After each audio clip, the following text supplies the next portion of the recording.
Hello दोस्तों, आज मैं रिव्यू कर रहा हूँ Akaso V50 Pro जो कि एक्शन कैमरा है उसी का। तो उससे पहले आप सभी का स्वागत है मेरा यूट्यूब चैनल पर। जिन लोगों ने मेरा ये चैनल देख रहा है तो प्लीज़ मेरे चैनल को सब्सक्राइब कीजिए। तो करते इस कैमरा का रिव्यू। अभी जो मैं शूट कर रहा हूँ इसमें कोई एक्सटर्नल माइक लगा हुआ नहीं है, जो कि इसका जो इंटरनल माइक है उसी से ये वॉइस रिकॉर्डिंग हो रहा है। तो मुझे भी पता नहीं है इसका जो वॉइस रिकॉर्डिंग हो रहा है कैसा है। तो आप लोगों का इसका वॉइस क्वालिटी अच्छा लगा हो या बुरा लगा हो प्लीज़ मुझे बताना, क्योंकि मुझे भी पता चलेगा तब।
बारिश स्टार्ट हुआ है, तो ये वाटरप्रूफ केसिंग में है, जो कि वाटरप्रूफ है। तो देखते हैं इसमें।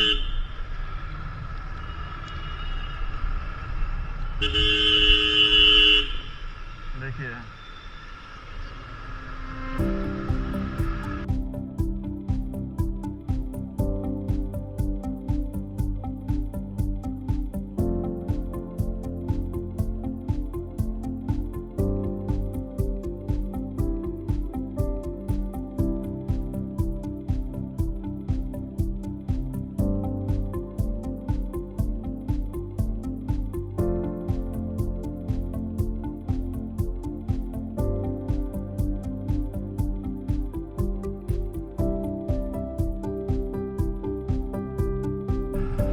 अगर मेरा ये वीडियो आप लोगों को पसंद आया तो प्लीज़ मेरे चैनल को सब्सक्राइब करें, लाइक करें और कमेंट करें।